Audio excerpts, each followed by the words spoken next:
ọ̀rọ̀ ọkùnrin àjèjì tó wọnú ìlú wa ẹ̀ wá. Arákùnrin. Ta ni ọ́? Ń bọ́ lọ ti wá. Tó pe rẹ̀ Ládìpọ̀, Anikulapo. Gbéra dìde! Anikulapo, wọ́n máa dúpẹ́. Èwo ni arákùnrin tí wọ́n ń pè ní Anikulapo? Orúkọ mi kì í ṣe Anikulapo. Sáró lórúkọ mi. Tá bá ti ń wá yín láàfin, nínú yàrá ọmọ òun, nínú yàrá rẹ̀ la ti ń bá yín. So guys, I know that Kunle Afolayan has mastered the act of telling stories that are not usually explored. But the question is, has he been able to master the act of telling these stories in a way we do not have too many loopholes here and there? He has also mastered the act of giving us great sets, great costume, great directing, colors, and all those beautiful cultural additions. But again, is it good enough? These are the questions I will be asking in this particular review. Trust me, this review is just to point out some facts and not in any way going to make you love this movie less, because I've seen a lot of people give their reactions to this movie and I'm just really wondering, is it that good? Let's quickly get to the review of the movie Anikulapo, guys. I know that you can't wait to hear my thoughts and I can't wait to dish them out either. So let's go.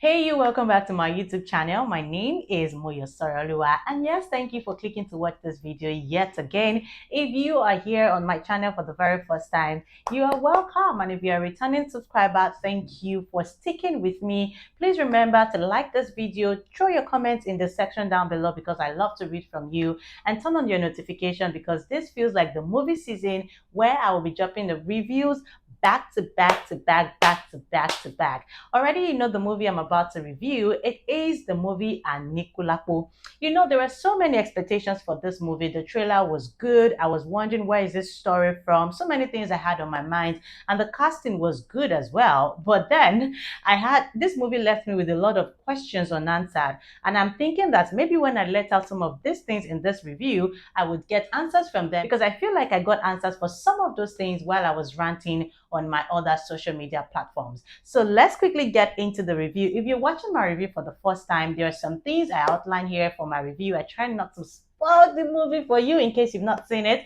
I do a bit of the story, the casting, directing, production, location. I tell you about the music. I tell you about the lighting. I tell you about everything that makes that movie, and I also let you know what I like, what I do not like, and what I think could have been improved on to make the movie better than what we saw. Generally, at the end of the review, I'm also going to rate the movie, and then I will leave everything up to you for you to join me in the comment section and let me know your thoughts. So guys, let's quickly get into this one step at a time. I will try to make this review not too long because I feel like I've ranted so much on social media that I've almost forgotten all the things I want to say for this review, but I will try to recollect most of those points that I had in my head when I was watching the movie yesterday. So the movie Anikulapo is breaking the record for a movie that is on Netflix and in the cinema at the same time. I'm not sure we've seen this kind of movie in recent time or ever. Usually producers will either go to the streaming site or the cinemas, so it's always like one at a time, and then when they're done with the cinema, they now come to the streaming site, right? But this time Anikulapo came with a twist, or should I say Kunle Afolayan came with a twist, saying that the movie Anikulapo is going to be both on Netflix and in the cinema. And I'm wondering, what's the point? Because at the end of the day, once it gets to Netflix, a lot of people get to download it and start spreading it all around, and cinema might not be, you know, a thing for too many people, at the end of it. But whatever the case is, I hope it works for him, and I'm just really glad that the world gets to see yet again another Afo movie. I am a huge fan of Kunle Afolayan. I think that at the time when the Nollywood industry was taking a crawl, Kunle was already working, right? If you understand what I mean, because it was one of those producers who at the mid-range stage of Nollywood started dishing out good content with good production, good camera, and all those good stuff that made us feel like, okay, there's an aspect of Nollywood that is getting it right, and there's an aspect of Nollywood that needs to do better. But now the fact is that Nollywood has gotten to a point where there's a huge aspect that is doing it good. So it's not like Nollywood is crawling anymore. I mean, we are already walking fast. I will not say flying, but we are walking fast, not just walking, but walking fast. So anyone who wants to dish out content right now, especially at this time that Nollywood is getting good fund, partnership, Hollywood partnership, and all that, must definitely be doing justice to whatever it is they're dishing out. So we are no longer in that era or time where Kunle Afolayan was, dominating the industry with the times of figuring and all that. We now have great producers who are also giving him a run for his money. So every time I say Kunle Afolayan movie, I see it as number one, a huge fan, number one, a critique of movies generally, and a lover of Nollywood who definitely wants improvement and not just, average content like we used to have it before. So I'm setting this background for you to know where I'm coming from, especially if you did not see some of the things I'll be talking about in line with this review. Don't take it personal. I'm a huge fan of Kunle Afolayan, but then again, no movie is perfect, right? As some of us need to see those things are not perfect, put it out there so that these people can do better. Yeah. You get it? I'm sure you get it. Of course, I get to start with the story and give you a background of what the movie is all about before I talk about the casting. For the story, Anikulapo is a story of a young man. His name's Saru, and the movie talks about how this man wanted to live life. We saw him tell the story somehow along the line of a rough background, but then he was able to just stand strong for himself. And then when life started being good to him, we saw him throw everything all away because he was greedy, he liked women, he was disrespectful, and it basically became really proud. Okay, that's the story in its entirety. Even when he got a gift that not anybody would have, he still blew everything away because of his love of life and the things that he thought would make his life better. So that's what the story is all about. It's a story about greed, disrespect, cultural beauty, what else again? Disloyalty, pride, and all those good moral stuff that I can't even begin to touch on right now. So now, let's talk about the casting. I'm doing that. I'm just summing up the story because I feel like so many people have had access to watch it, and there's really no point dwelling so much in what the story is about when I can actually just get into the things that you all want to hear. So let's talk about the casting, guys. So for the cast, it is a great cast. As a matter of fact, when I started watching the movie, I had to tweet that this movie is giving me the vibe of reunion of our old actors. And believe me when I say it is so amazing to see all of these people in one movie. I have seen these people on different movies, maybe 2, 3, 4, 5 of them in the same movies from way back, but seeing almost all of them, all the amazing Yoruba actors on one movie just gave me a different level of chills. And trust me when I say only a four can do this kind of things. So yes, it had almost everyone you can think of in the Yoruba industry. Adebayo Salami, Yinka Kodri, Faithia Balogun, I mean, just name it. Apart from Shola Sobowale, Elesho, that's Adewale Adeoye. I think that's his real name. Think about it, Baba Wande, all of those people that you would imagine to have in a traditional Yoruba movie, they were in the movie. Ogogo, I mean, these are people that I have not seen in the movie in a long time. Remember that at the early stage, we used to see a lot of movies with Ogogo and Yinka Kodri, while one is the bad guy, one is the good guy. But this time, all of them were in the same movie, and I just really enjoyed seeing them. And I think that this is a good thing that Kunle Afo has done for all of these people. I mean, most of these people are getting their chance at a first Netflix movie. I do not think some of these people ever imagined that they would be in a Netflix movie. Like, I don't think so. But again, it gave them that shot, and I think they are deserving of it because these are some of the people that, set the background, for what Nollywood is today. Apart from all of this Nollywood legends, we also had interesting characters like this Hollywood guy, Akim, I can't remember his name now, but he played the king who could not talk or speak in the public. We also had the new generation actors like Kunle, Remi, and Bimbo, Ademoye, who were fantastic. We had Arike Dimples also in the movie, who played Omowo. I'm trying to remember the other combinations that we had. So we had all of those people sprinkled in the movie, and Kunle Afolayan also made a guest appearance. I'm wondering what that really means, because I mean, it's your movie, doesn't mean you should call it a guest appearance. You're an actor as much as you're a producer. I don't think that I would like to see Kunle Afolayan play this guest appearance thing on us, because at the end of the day, you're an actor. I love you as an actor. I want to see you also in movies. So why making your appearance in a movie distinct, or calling it a special appearance or guest appearance? I mean, you're not Charles Opaleke that wants to always make a guest appearance in his own movie. So yes, that I don't understand. But anyway, anyway, because I mean, he had 2 scenes, just the same way Fetia had, I think, 2 scenes as well, or 3 scenes. So what's guest or special appearance about it? Anyways, let me keep my mouth. All right, so yeah, I think I've touched on the cast. Was the casting good? Of course. You guys know that Kunle Afolayan always come correct with his casting. The casting was really good. All of these people being in one movie already gave you an idea of the fact that, okay, this is really so much work and effort put together. Well, let's talk about the setting for a bit. The setting was a local setting, traditional Yoruba setting, because we heard so much about Oyoile, Oyomesi, and all that stuff, which gives a huge throwback to the traditional Yoruba setting. But the thing is, one of the interesting things about this movie is reading that Kunle Afolayan had to buy that location in Ibadan, like, but I don't know if it's acres of land in Ibadan right now, to set up a real village for those kind of movies, or for this kind of movies, because I know it's going to be used for other movies as well. So it was interesting to see how much work he put into it, and how much money he also put into it in line with that, because I mean, it just really shows that is intentional. I've always known him to be an intentional person, so he just confirmed that again, because he usually would like to acquire the things he used in his movie. I've noticed that about him. I remember him talking about buying a particular car, and because he wanted to use them for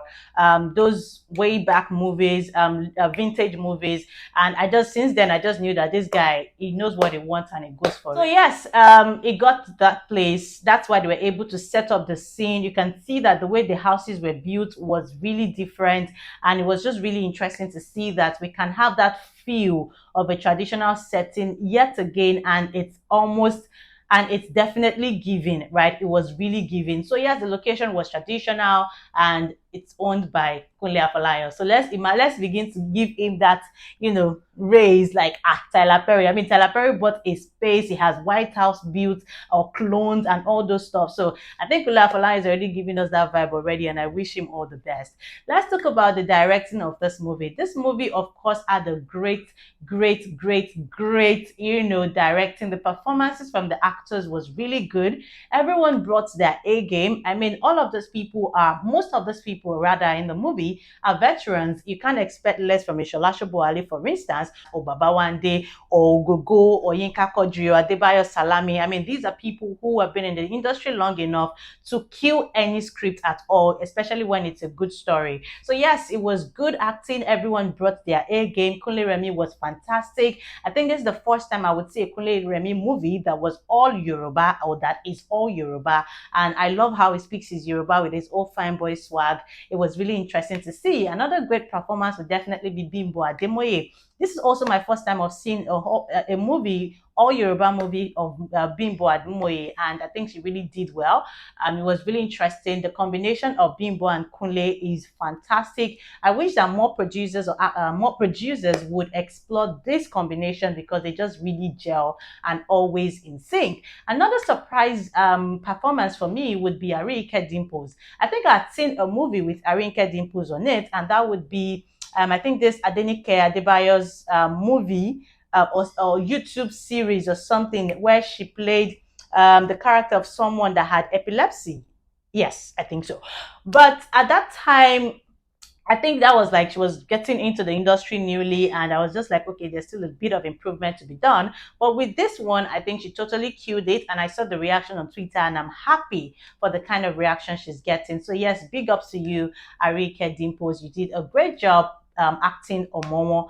And yes, other performances that I felt was beautiful would be the King spokesman. I think he did a great job. Of course, you guys know that they had to play the King not speaking because Akim is, predominantly a Hollywood actor. Of course, he has Nigerian roots, but like Boyega, I do not think that he can speak Yoruba, in the real sense. He usually would act Hollywood movies. I guess that's why they had to put that twist of him not being able to speak in the public and having a spokesman. So I think that the spokesman did a great job. The emotion, the intensity of his action, especially at the end where Saro couldn't raise the prince and all that stuff. It was beautiful to see. I think he did a great job as well. Oh yeah, so basically the performance was top notch from everybody. I enjoyed watching all of them. Even Kunle Afolayan that made the guest appearance, it was good watching him and speaking Yoruba with Sola Sobowale. Yeah, so that's it about performances. Performances was really good. Another thing I will probably be talking about is the soundtrack. Oh my god, the music was good. You guys know that Kunle Afo doesn't joke with his music or movies. I mean, from Citation, we heard all those songs. They made an album out of it.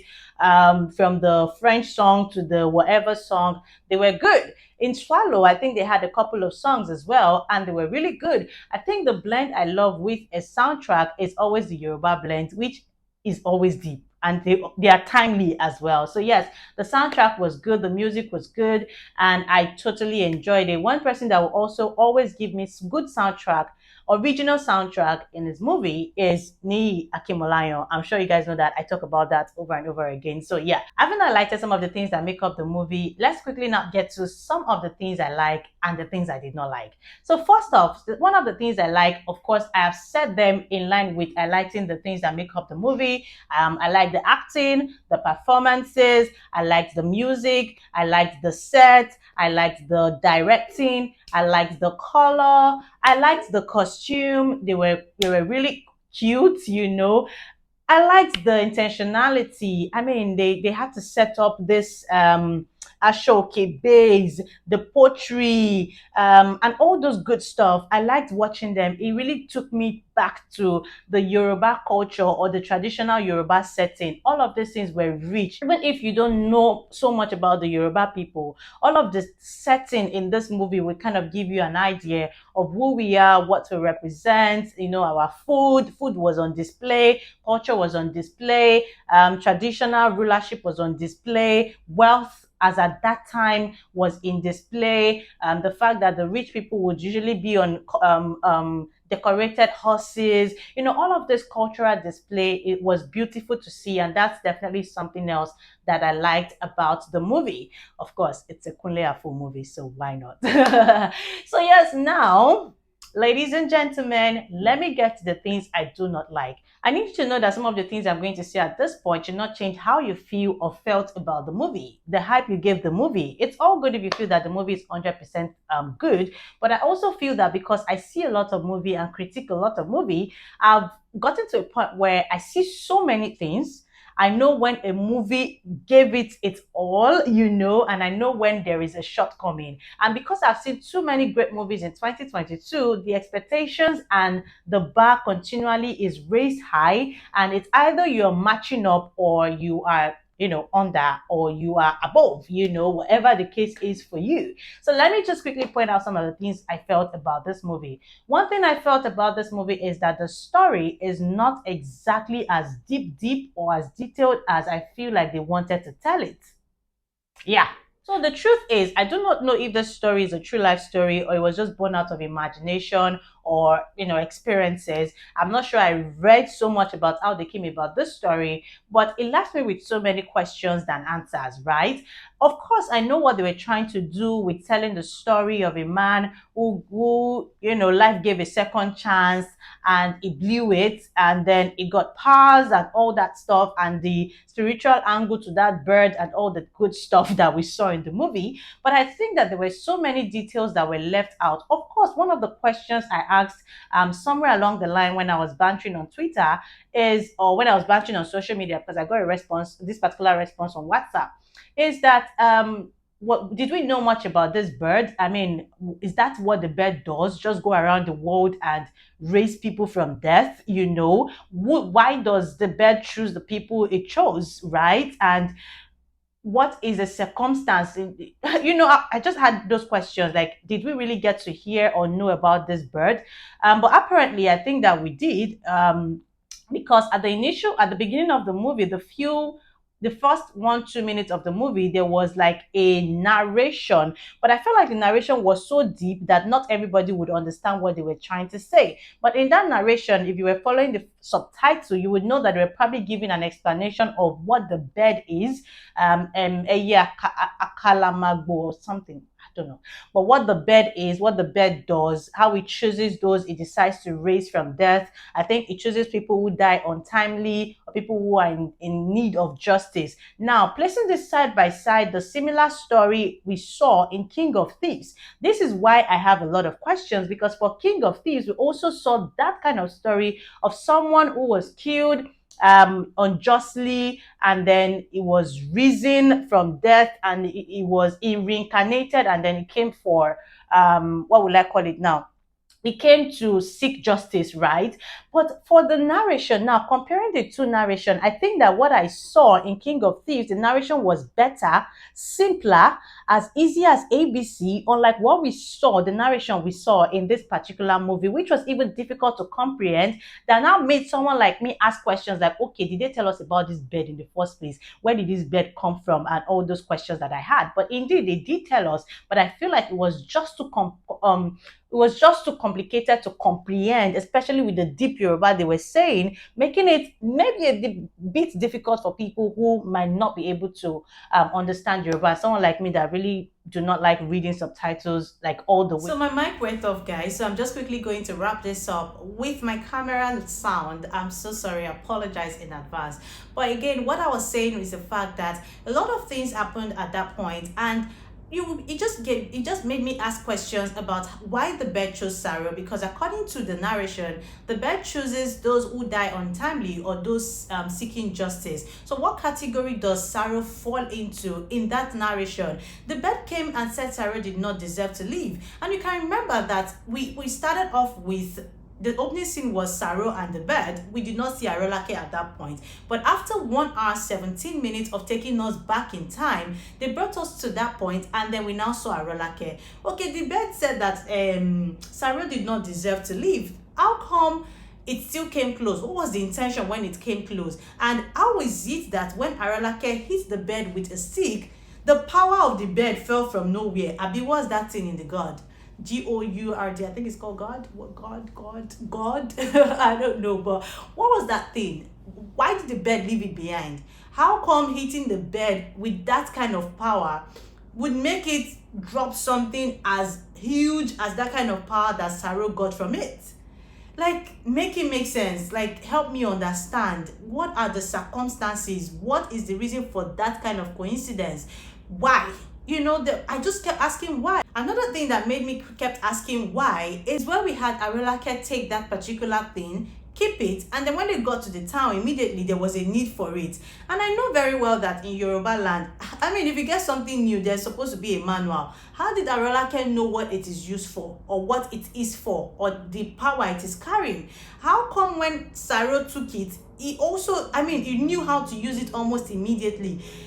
Like, I know that it's just like going to Shango for something. They will give you manual. They will tell you that like this. But it's like all of a sudden, magically, they both knew how to use it. And then at the end again, we are discovering that Arolake pouring out the content from that particular thing is the reason why Saro could no longer, be fortified with that kind of power.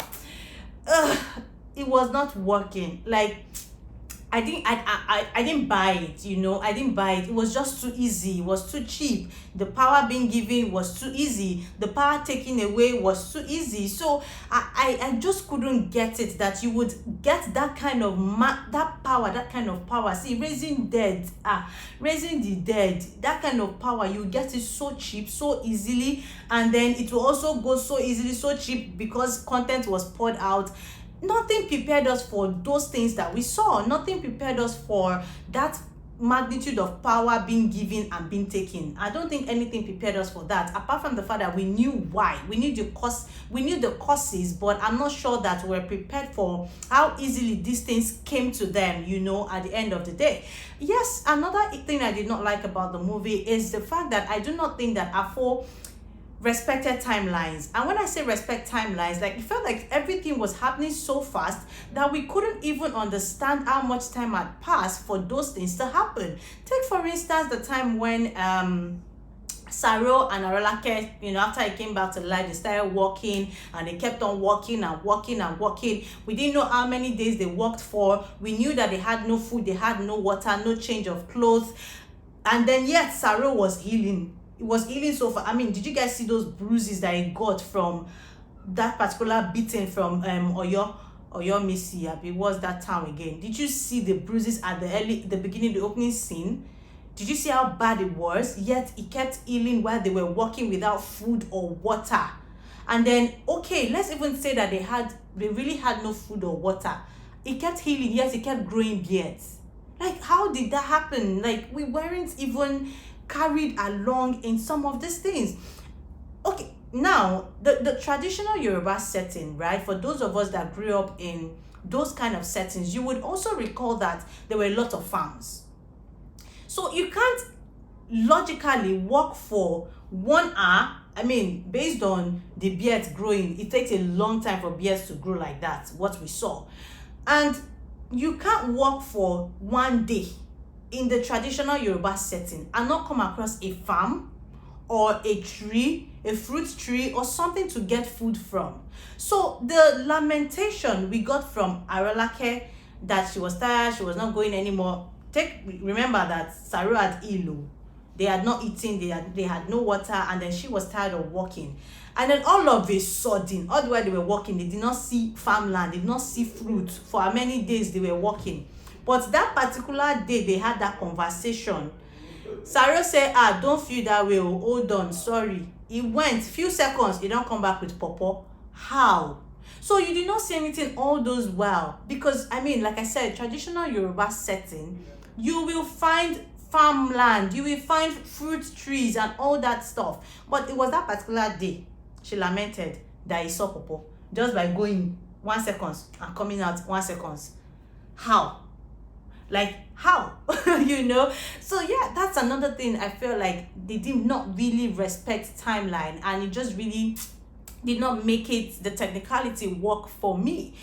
Yet another thing is the use of flashbacks. I felt like the flashbacks were unnecessary at some point, and maybe that's one of the reasons that the movie was as long as it is, because I'm sure that you guys know that flashbacks are great. They help us put context into what we are watching. But when it becomes almost frequent, it loses value. It's the same way when we're learning literature, or when we're studying literature at the time, we learn the uses of some of these things, and we also know that too much of everything is not good. So now the flashbacks were coming so frequently, too frequently, that it became like, okay, for every scene now, we'll soon see flashback.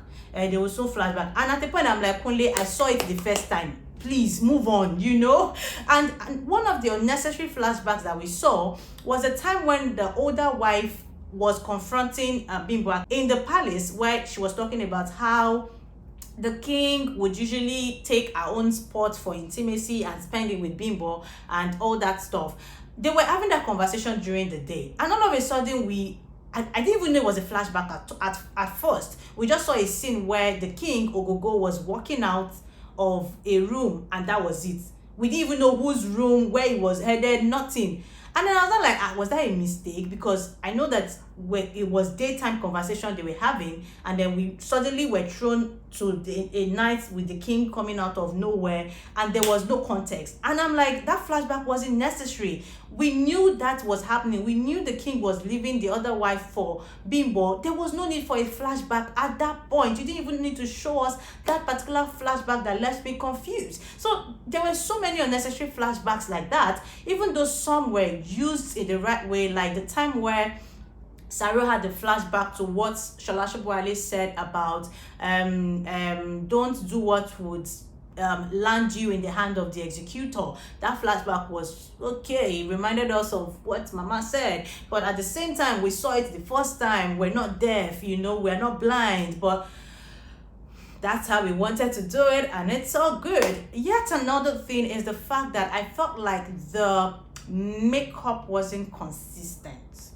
I noticed it. Of course, I can let it go because I know that some scenes were not shot, you know, at stretch, and they need to repeat the scene or do the makeup and all that stuff. But I could see some inconsistency with the makeup, especially for the effect on the face of Saro, the tribal marks and all those things. Sometimes they were inconsistent, and on the faces of some actors that we saw frequently as well, it was inconsistent. Even on the face of Bimbo Ademoye, it was inconsistent. But again, I can let that go because I understand the stretch in which they had to shoot. Another thing I did not like about the movie is the fact that, well, for this one, if it was done by another person, we'll probably all come out and say, they played Camo, they said one line, they said da. But now it's Kunle, and because we are seeing our veterans, we probably just enjoyed the cruise vibe and then moved on. It's good, but I noticed it, and if I point it out for other people, I think it's also okay to point it out here. And that is the fact that most of the people we saw in the movie, most of the veterans,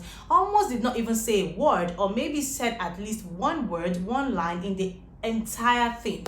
And it just made me feel like, yes, it's okay to want to bring people to pull off a camo appearance, but I mean, sometimes, you know, you just have to utilize people better so that it doesn't really feel like they are waka pass at the end of the day, even though we found a social way to put it in form of camo appearance. So yes, one of those persons would definitely be Faith here, who I did not hear say a word all through the movie until the end, when she was crying about a son, or she was mourning a son, and the only thing she kept saying, help me wake him, help me wake him, and that was it. I don't know how I feel about that, but I felt like some of these people deserve better than those one lines. But at the end of the day, I totally understand how it was to bring all those people together and just make them, you know, do what you wanted them to do for the movie. Because sometimes these things have an effect on how those people will promote the movie. Because if at the end of the day, I come for the premiere, I see my role, I might not take it in good faith, right? You know what I'm talking about. I might not exactly take it in good faith, but again, like I said, I understand why it happened in this sense, and I would just probably let it go as well. But I just thought that it was important for me to point that out. Well, after all said and done, I feel like there are a lot of things that I needed to say that I'm probably not processing right now. But one of the things I'm going to point out definitely is the fact that this movie is good, but it's definitely not great. It did not exactly meet my expectations, especially when I saw all of the things they had to do to bring this movie together. I feel like it's more of how the story was told and some of the loopholes that made me feel this way about it not being a great movie. And because the standard has also been set high in recent time, because there have been so many great movies, and it's just making me feel like, sir, you have to match up. Because I saw King of Thieves, which I think is almost having the same supernatural feel and tale like this one.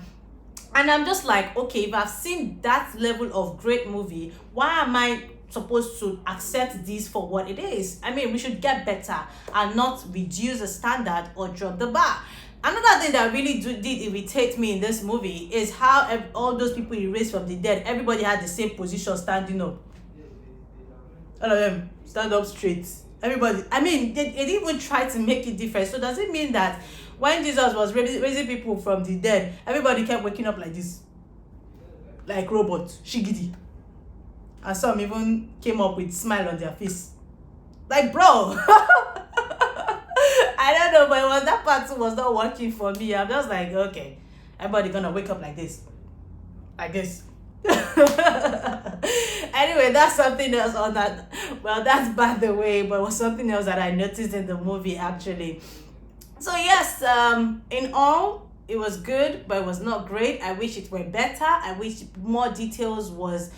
I wish they put attention to details, especially in line with the telling of the story itself. And I think I can totally understand. Maybe Kunle Afolayan got worn out from preparing for the movie itself. And when I say preparing for the movie, I'm talking about the production, setting up that place, building those things, getting the people together. I know it can be really tiring, especially for a perfectionist like himself. So much that it got worn out doing all of that, and then they forgot how everything was coming together with the story itself. So yeah, maybe that could be a thing, but in all, I feel like it was a good try. I just feel like it could have been better, and I just feel like the standards are really high right now, and people need to just get it right once and for all, and not leave us with so many questions to ask, especially when they tell stories that we are not familiar with.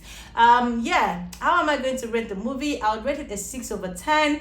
Of course, again, I said it was good, but definitely not great, and it left a lot of questions to be asked in line with the story. I mean, look at the end. Ow, like, from, okay, yes, Aralake poured it, she left, he tried to raise, it did not raise, and then blah blah blah. We saw him back at that point with the bird again.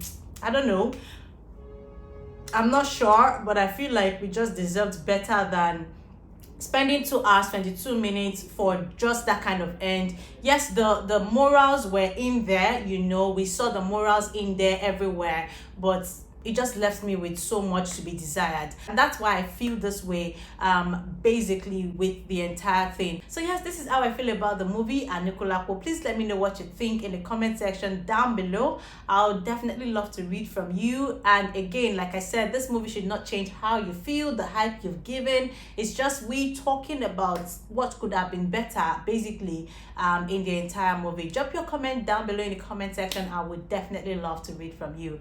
See you in the next one. Goodbye.